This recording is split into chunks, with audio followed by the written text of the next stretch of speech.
Good morning, friends and family. Should probably get rid of that message thread so nobody goes snooping. Sound check. Am I good? Am I clipping? Probably clipping a little bit. What's going on, Jason? Is it just me and you hanging out in here? This is the hair routine. You get it custom. It's like a one-on-one hair routine. What are my thoughts on the Lumix S1R2? Let me be honest with you. Let me break it down. I want it. I've been seeing everybody's work on it, and honestly, it looks really, really, really nice. I haven't used it. I haven't studied specs. I kind of hate specs, as we know. So I can only give you so many answers. But I really do think it looks like a nice camera. But anyway, guys, let's get into it for a second. I want to start this with saying I hope this camera holds up through through the whole live and doesn't cut out like it did last time. I changed around settings and all that. We should be in good shape. But my name is Brady. I'll be your host for the podcast, for the show, for the talk. I don't know what the hell I'm doing on here. I want to talk about just like random things. The FX2 is big now. It's blowing up, taking over the internet. We're gonna talk about that. But also, that's not the only purpose of this live. We're just going to talk, see where this thing takes us. Your questions, my questions, all of our curiosities as a team, what have you. Anyway. Deandra, nice to see you again. Yeah, I'm starting to do these lives. Will Baxter, shout out Will Baxter. Yeah, I've been wanting to do this for a long time, but it's been hindering being the mic situation, which I could have just bought a mic and done it. It's no excuse, but I was putting it off for a long time, and now we're here, and now we're doing it. And now I'm hoping that we're exposed properly. That looks kind of decent. A little bit of mood right there. Oh, wait, we're missing an edge light.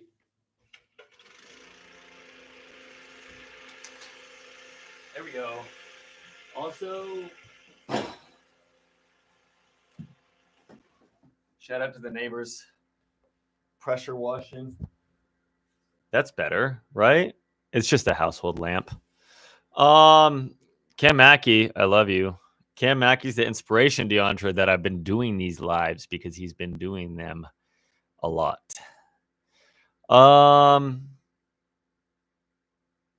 Oh, that's so sweet. Luca, hello. Hello, friends. I remember. Let's get into it. I got to hear honest FX2 thoughts. Carly and Matt, you're right. Hold me accountable because I can ramble. And honestly, I was just kind of trying to let a few of the stragglers come on in here, but screw the stragglers, huh? I'm kidding. I'm kidding. If you're tuning in late, I love you. All right. So, guys, I'm going to tell you honestly, I'm behind on the FX2 lore. I thought it was just a prank or like a leak thing until everybody had it. And I was like, oh, wait, this is real. So, this is a very like unbiased, untechnical type approach to more so. I want to just talk with you guys in the comments and all of that and just hear your thoughts because I've looked through a little bit. And my initial thoughts of the FX2 kind of are underwhelming.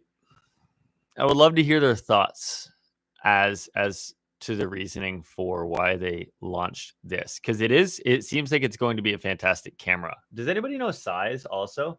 Is it smaller build quality wise or is it the same? Would B&H have that yet? Because if it's a smaller size, like more even FX30 size,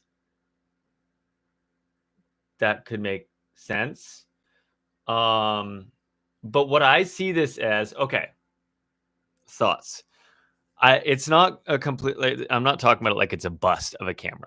I think that it is very much so a great camera. It has the color quality and like the look of the FX3 with some of the perks of, say, my A7C2 or my A7 IV. And what I mean by that is mainly like, and I'm getting into this in no chronological order as far as like priorities and all that. But 33 megapixel photos versus the 12 megapixel that you get on the FX3, and I believe the FX30.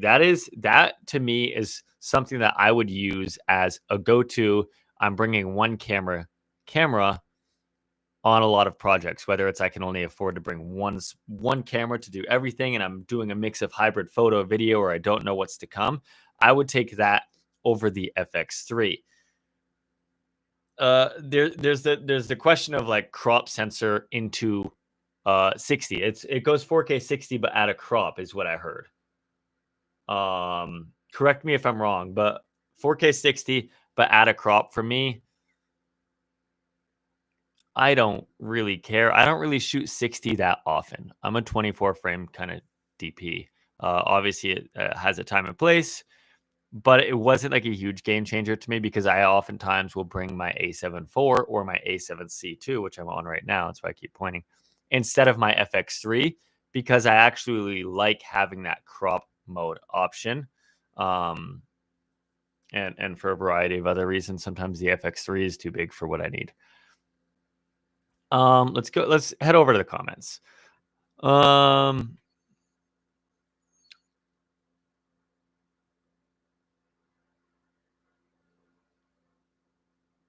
You guys heard it here. Brady thinks the FX2 is a joke. Cam, shut up. Sorry, I'm just catching up in the comments because I went on a little rant. But from a Sony user, the FX30 has a better sensor. I wouldn't know. I'm not sure exactly the sensor either. I told you this isn't going to be technical. Yeah, so 1.5 crop on the 4K 60 and 1080 120. Shout out Terry Warfield as well. Yeah, I mean, like that crop sensor at 4K 60 isn't make or break for me. But one of the things that I see actually something that I would like out of that camera. And this is for me kind of in my YouTube or content workflow. That's kind of the mindset that I'm talking about this with, not from like a DP camera. Obviously it can perform that way, but I'm kind of talking about some of these perks and pros and cons from the perspective of content Brady, if that makes sense. So one thing that I like about running my A7C and my A7 IV is that sometimes I actually use that Super 35 mode to my advantage. And that also has Terry said put FX2 in my title. Did I not? How do I change that? Terry, can I change that live? Did you text me that? You texted me that. And now I'm just exposing everybody. Fuck it, I don't care. How do I change that? I want to put FX2 in my title. Can I change it while I'm on the stream? I don't think I can. Oh, I can't change it live. Shit. Oh well. I'll change it afterwards. You guys already know. It's in the thumbnail at least. It does something. What I'm trying to say, I've been saying this 3 times now. The A7C and all like that, I use that Super 35 mode or crop mode to my advantage sometimes when I've got like a 24-70 and that's the only lens I want to bring. It gets me to like a 24-100 type flexibility, or if I only want to bring a 16-35 because I know I need wide, it turns that 16-35 into like a 16-50 roughly. My point being with that is that, again, I haven't looked into the specifics of it, but granted, it's got a 33 megapixel sensor, tells me that it's got that same ability because the A7C is a 33 megapixel as well. So it will probably give us that same flexibility to crop in if needed to get to that Super 35 mode in 4K. Correct me if I'm wrong, but that's my thoughts, at least as far as that. So that's actually something to where I would bring that over my FX3. If I knew I needed a small package and a lot of flexibility, because I mean FX3 does have the clear image zoom, so I guess it does have that. I don't think that zooms in as much as the Super 35 does. Not 100%. But those are kind of some of my thoughts there. I did see that it's got a better OLED screen, to my knowledge, and the tiltable option as well, which is ergonomics and functionality and stuff like that. It's always something where I'm shooting on the FX3 and the Sony screens kind of suck. So it's very like underwhelming when you see your footage. And then obviously when you see it on the computer, it looks great. But when you're shooting, you want that experience to be good. So having a better resolution screen and then also the tiltable is huge because my screen, here, it's right here. Hold on, let me pull it off. I'm pretty sure from tilting out and flipping the screen around, I like fucked it up. So it's like you got that, and I'm always shooting like this, but like, can you hear that or see that? It's like very wobbly. I don't know if you can hear that or see that, but it's actually gotten worse. So, and that's because I'm always shooting low like that if I need to, or flipping it around. Sometimes I would just want to tilt it to be low. So that kind of is a plus to me. EVF is always great. You can get that, like extra point of contact as well. It's not make or break for me because I'm not going to be, and I'd have to play with it to really get a feeling for it. But EVF makes sense when you're on a big body, like an FX6, to where you can shoulder rig and have the EVF right there, or obviously Alexa and all that. I don't know how I'd benefit. I guess I could benefit from an EVF just doing it that way. But it kind of feels very large unnecessarily compared to what it could be on like the small rangefinder style on the A7C and the ZV doesn't have it, but you know what I'm saying. Oh, I can change the title. Go to Stream Manager tab. No, it doesn't. I don't have access to that feature. Yeah, it doesn't let me right now. Weird. Oh, well.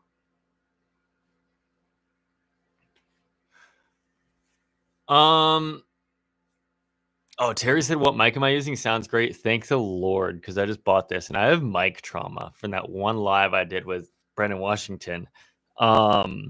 It was like one of the deity things, and somebody commented something like, he's a DP because his audio sounds like shit.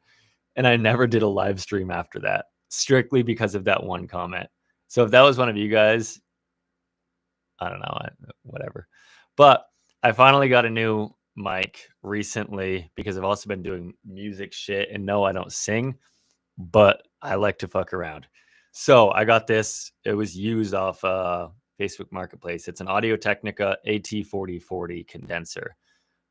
I didn't want to buy a Shure just because they're not overpriced. They're a great mic, but I didn't want to spend $500 on a mic. So I got this, and it was like 180 used, and it's covered in dust, but I don't care.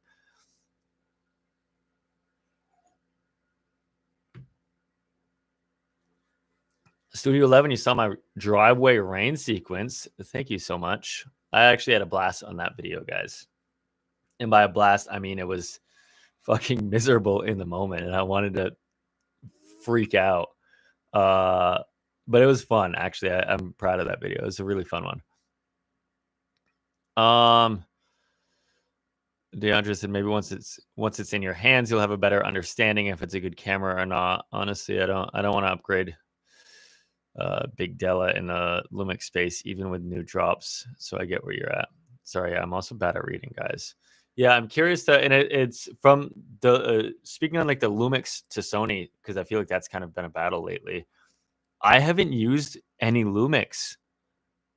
Not for any reason. I actually really want to, but it's hard for me to compare the two, but I would really like to, because I've been increasingly seeing a lot more great stuff in specs alone. The S1R2, which how much is that, guys? Do we know? That has really been jumping out to me. What is that? 3,300. Yeah. Yeah. Terry, you included. Everybody's been talking to me about it, and I like it.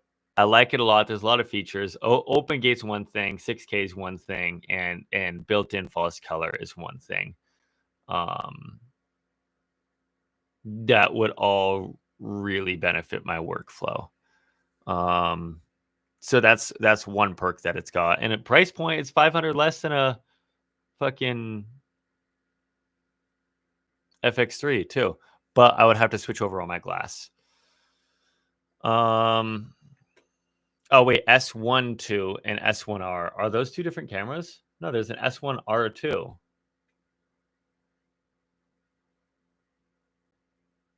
Oh yeah, okay, yeah. Got it.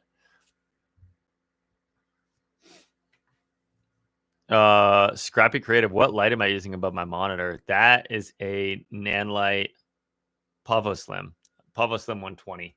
I don't mind it. I've got it on this, like this pole right here is just a desk clamp that I've got to like a 1/4 20 baby pin because the top of the desk clamp is just a 1/4 20 because it's made for just like streaming webcams.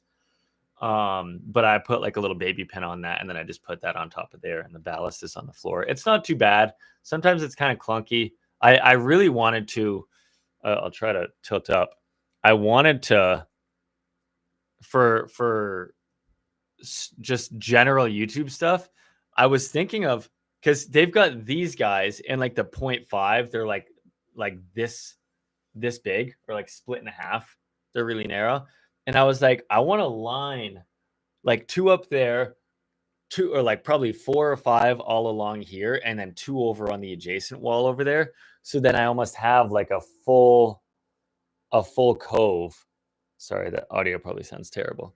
So then it would give me like a full cove of lighting for my office, but I just haven't gotten there that far. But I would really like to do that. Does this look okay? Yeah, it's a little high. Headroom. Am I Dutch? Cool. But yeah, I just haven't gotten to doing that yet. Wow, this looks nice, actually. I like this little Rembrandt. Where is that? That cheek? Wow, so cute.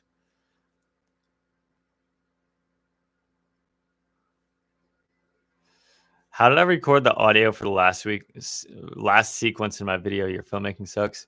The iPhone filmmaking, Rocco. I don't remember. It might have been just like a lav mic, and then everything else was added in post with sound effects. Not 100%. I'm sorry. I wish I knew. That was like a year and a half ago almost. So my memory is a little bit not that great. Have I used the Cine? Scrappy Creative wants to know, have I used the Cine 12K LF? I'm picking my reviews unit up next week from Blackmagic, and I'm curious if I've had any experience. No, but I wish. So next live that we do, come on and tell me your thoughts on it, because I would love to know as well. I mean, from everything I've seen, I know it's going to be great. I was talking with Kofi a lot about it, and he said only amazing things. Let's see. Anyway, he's asking because interested in mobile filmmaking, and audio is a crucial part of it. I would say, yeah, I'm not 100% what I did actually. I had a shooter shooting with me there too. I don't remember actually. I think he just had us. If you're talking about the talking point, I think it was just a lav.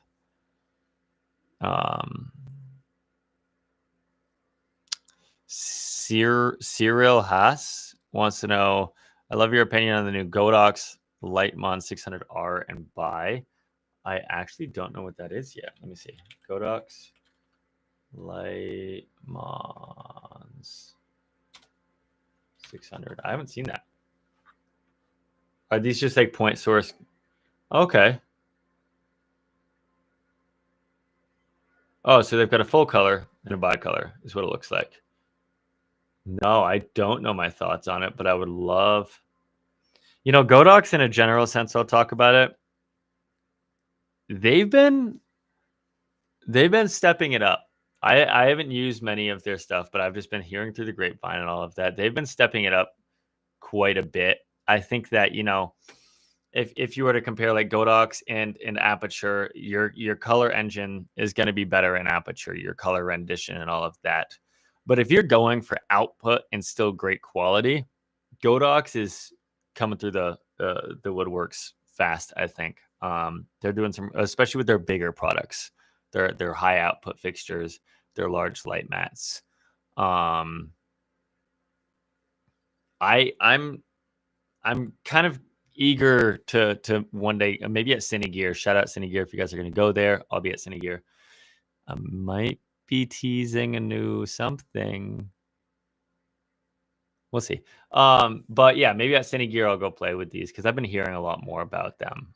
But I don't have any. I don't need more lights. I just want them. VLK said the 1200X out the window is missing. I see you. Don't make me. I will. I'll put it out there. Dude, some people got mad at me for that. They were like, because I was shooting something else, so I just did that as a joke. But people like thought that I just did that, just bought it just to do that. I thought that was very funny. Screen will be off for initialization. One thing I don't understand about the Asus, I don't know why it does that, and I don't know how to turn that off. It does it for like 5 minutes, and the screen just goes black. If you guys know, let me know. Terry, if you're still in here, does yours do that?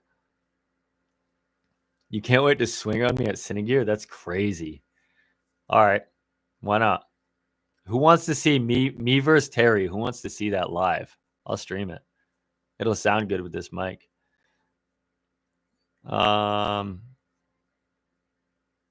Giovanni Hernandez. Hey, Brady. Hey, chat. How's everyone doing today? Everyone say hi, Giovanni. Coffee time. Giovanni, are you having a coffee as well? Use the Nanlite 5000B on set a few weeks ago. I need to make a video on it, bro. It's insane. Or insane light. Is it? Because I know it's heavy as shit. So that's one thing. I mean, it's not the end of the world. But I was playing around with the 5200, and I really like that because also it gives you like an RGB flavor to it because of the Blair engine. You actually get like 50-60% saturation color options. So that's something that I thought was cool. Not to totally flip the script and say go aperture. I know that the Nanlux or the Nanlux is still a good light, but I think it's same price or something, and you get color. I was playing around with that at NAB, and you can actually dial into each of those color chips and get 50% saturation or maybe even 60, enough to render how you want, like for deep gel modes and stuff like that. So that was cool. But once you get into that 5K size light, that's tough to. It's you need more power, you need more rigging. You're probably putting it on a Condor or just need more power. So yeah, there's fewer opportunities to play around with it because they're just bigger and more difficult to do on a small crew set. Giovanni's drinking Folgers. Folgers? Is it Folgers or Folgers? I don't know which one it is. But is that still good? They dominated marketing in like the 90s because it was just like this beautiful American morning with the sun rising and all that, which is compelling because I wake up and I'm like, I want coffee and I want my day to start like that. So yeah. Terry, I thought you had the gaming version of this Asus monitor. Don't say they don't like you. They definitely like you. What was the message when your Asus went to sleep or went black? It said monitor initializing or something like that, Tyler? Initializing monitor or something? Favorite head comms units that you've used that don't cost an arm and a leg? I see you had some over in Europe recently, but that had very reviews online. For comms, I know that like Hollyland does kind of have a chokehold on that, other than EarTechs, but EarTechs suck. Those are kind of like some of the industry standards for headsets. I don't know why. Every time I've used them on set. What are you doing, son? Come here. Come here. Come here. Come here. Up, up, up, up. Say hi. Come here. Come here. He doesn't want to.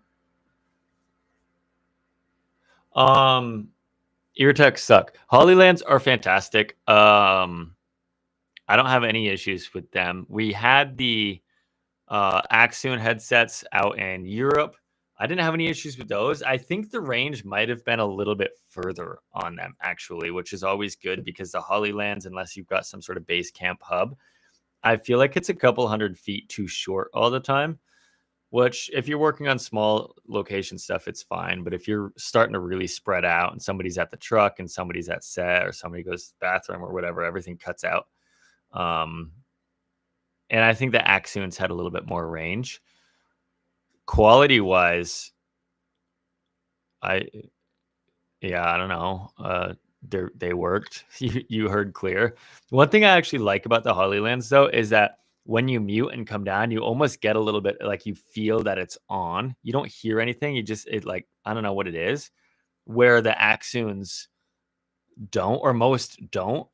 And I know it should be noiseless and all that, but I almost like knowing when I click down, I'm on, and it's just like that reassuring sound. And I think you can hear yourself a little bit too.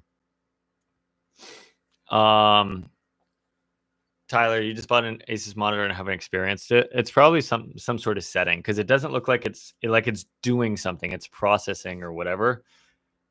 And that's the only thing about this monitor I don't like. Everything else I freaking love. Everything I said in my video, go check it out, is true because it's a great monitor. And we're back. See? So what is that? 4 minutes?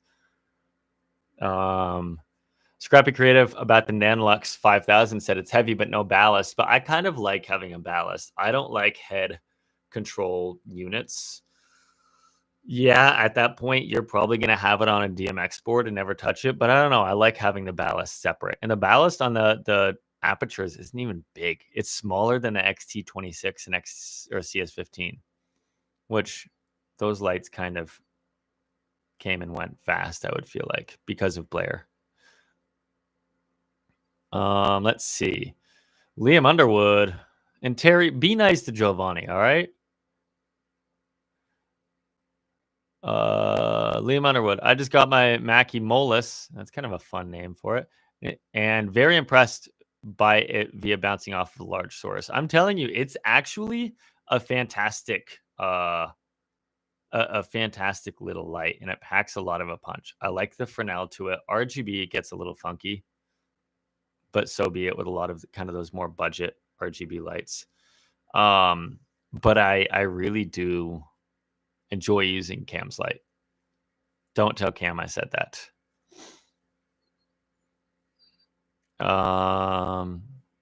Giovanni says, what model monitor is it? It's the Asus ProArt PD32 UCDM or UDCM or something like that. It's in my recent videos as well. I would say that's going to be more accurate because I don't remember exactly what it is. It's a 32-inch OLED 4K.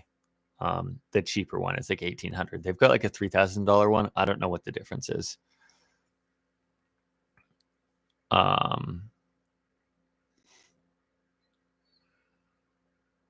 Terry, I'm gonna try that coffee too. I've never had it either. It's probably terrible if Terry drinks it.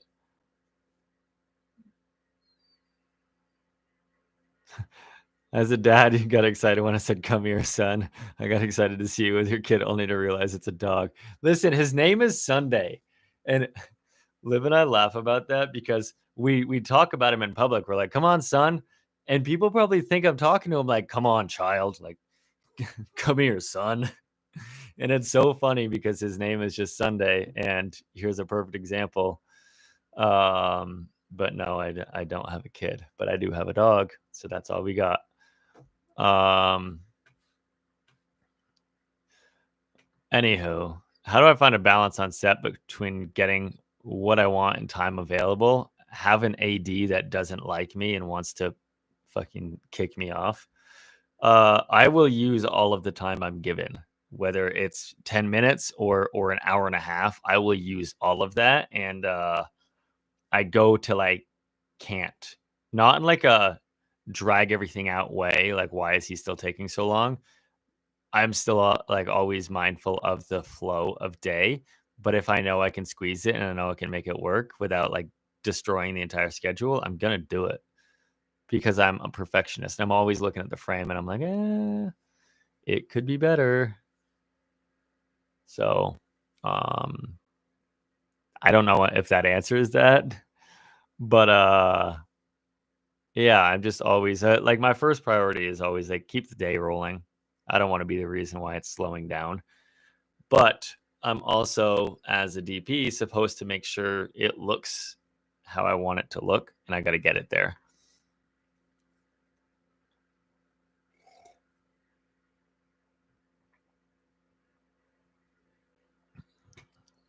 Tyler, yeah, I don't know.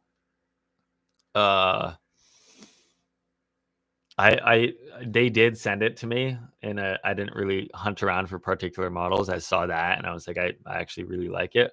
I don't know if it's the refresh rate or what it would be. But I think all of their pro arts, everybody from what I've heard, has been happy. How long have we been going now? 30? Okay, cool. We're good. Any further thoughts on the Blazar Apex since I use your video, since I whatever my video on it? You guys get the idea. Luke wants to know. Luke Witter. I don't have any further thoughts on it really. I think I use them pretty frequently.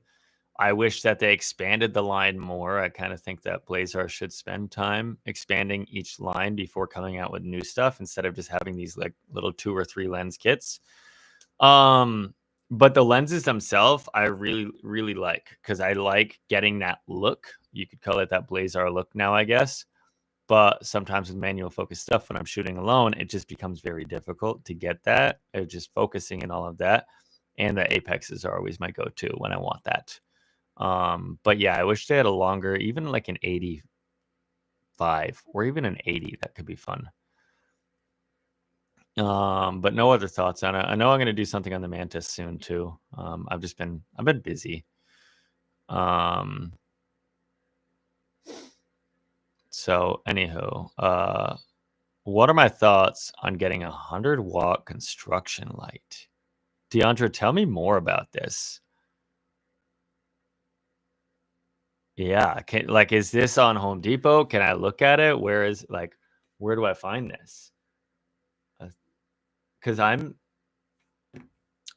I've been thinking lately, I want to do a video, or not I want to, I'm going to, I'm just figuring out. Bye, Terry. Love you. Talk to you soon. See you in Cinegear or at Cinegear. I'm doing this video. I'm just figuring out structure of it, of like Home Depot lighting. Like, what can I do with $100 at Home Depot, or whatever? In that rainy car scene that I just did the other day, I want to redo it on a budget, whether it's budget lights or like Home Depot budget lights. Oh, it's a Harbor Freight. Maybe I do it at Harbor Freight. That whole thing. I freaking love Harbor Freight. My girlfriend hates it. She'd walk in there and be like, "What is this store?" She hates Home Depot, and that even has garden stuff, which she likes. But Harbor Freight, what is it called? Halogen work light. Oh, it's halogen. I already like it. 1,000 watt halogen, fixed dual head halogen work light for $39. You're lying. It's a $39 light.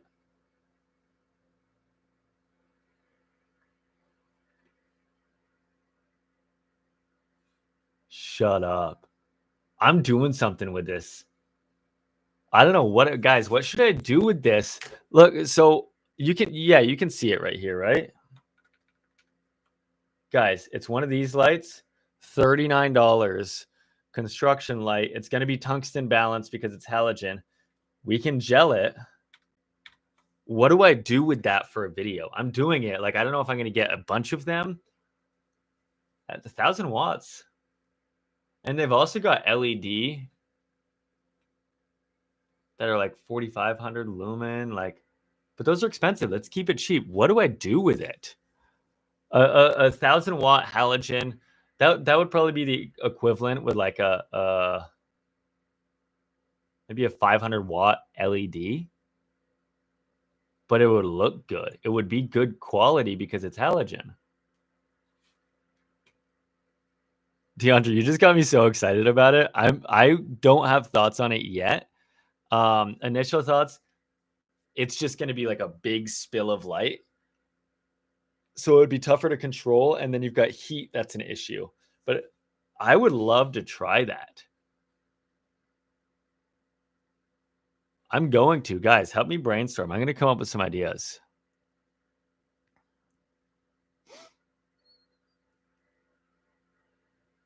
And in the meantime, is a 500 watt cob light with 2 to 3 diffused enough for? Do you mean 2 to 3 foot? Can you specify on that? Sampa Guida. Probably pronounced that wrong. I'm sorry. If you can clarify a little bit more on what you mean by 2 to 3 diffused.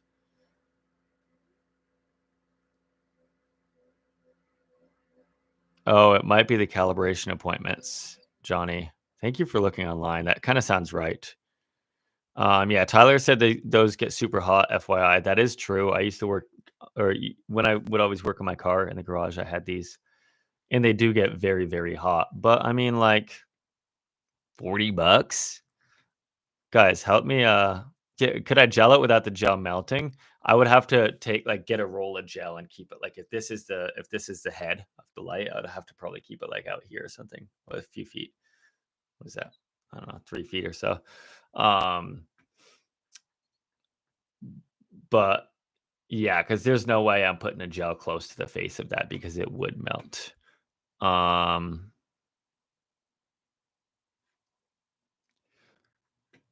would say shot recreation with them being tungsten. You could try to recreate the Blade Runner shot, a Blade Runner shot using 1,000 watt as ambience and or fill.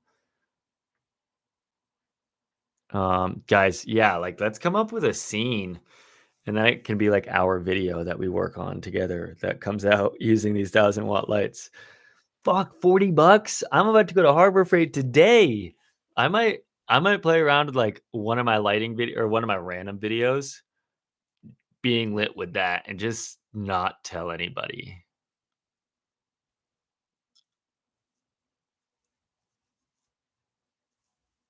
Why does that excite me more than anything? Um, let's see. Per umbrella modifier, and there are 2 white diffusers inside of it. I would say yes, that is enough to make it soft. Umbrellas, I don't use as often, but I know so many of my friends do use umbrellas and they love the look of them. I'd say the size of the umbrella has an impact too, because if it's just a small one, your source is still going to be very small. But if it's like a 4-foot umbrella, you're going to get a lot larger of a source, and then diffuse, it'll be softer and a softer quality of light as well.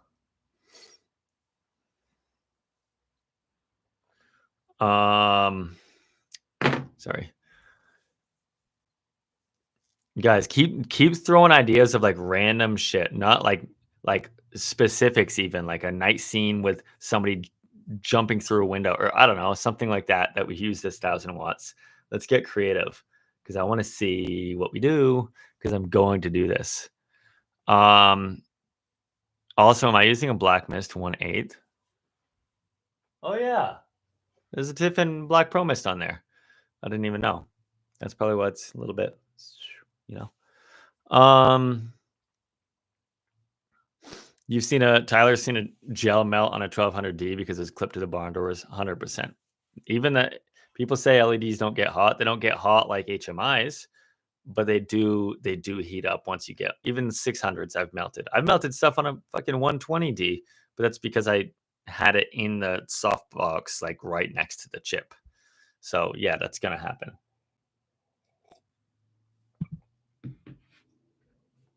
Filmmaking is fun because you can make beautiful images with literally any light. Lights get expensive because of power and control capabilities. Yeah, because the one thing with these, I'm going to say one pro and one con in no particular order about this 1,000 watt light. The pro is that since it's halogen, you're having real light. It's not LED. LED can't always recreate that tungsten, all of that look because it's doing it with LED chips, not real physics or whatever. These are very color accurate because it's halogen is the tungsten light, give or take chemistry.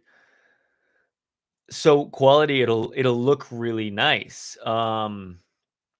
The con or a con of that is that being 1,000 watts, you can't just get a ton of them and plug them all over the house. That's when you start to need to consider power distribution and all of that. And if you're not familiar with that, in a nutshell, at least in America, how it works, or I think North America with Canada included, is your typical household circuit. In each, you got your power bank, right? Your breaker box. You've got kitchen, you've got living room, you've got bedroom, whatever, and it'll say like a little 15 or a 20. That's your amperage that's going to be on the box, right? So say this bedroom right now runs on 15 amps. It says whatever, green bedroom, 15 amps. That means all of these outlets as a whole can only hold up to 15 amps. So amperage in the US, you base that off of 120 volts or 110. 110 or 120 volts, and the math brings you out to like volts in watts gets you amps. So volts or watts divided by volts is like 1,000. Backtrack. 1,000 watts divided by 110. I'm just gonna do 100 for uh, easy math. Divided by 100 volts is 10 amps. Guys, stay with me. 10 amps. So I don't even know why I'm talking about this, but we're just doing it anyway. So if this room can only hold 15 amps, I can't actually put two of those lights in this bedroom because it'll overload the circuit and that breaker will cut out. So that's one of the issues with having a lot of these. You would have to run one from this bedroom, and then the bathroom, which will probably be 20 amps, which will get you a little bit more. Bathrooms and kitchens are typically 20 amps um, given each house. So you would have to run one from there and one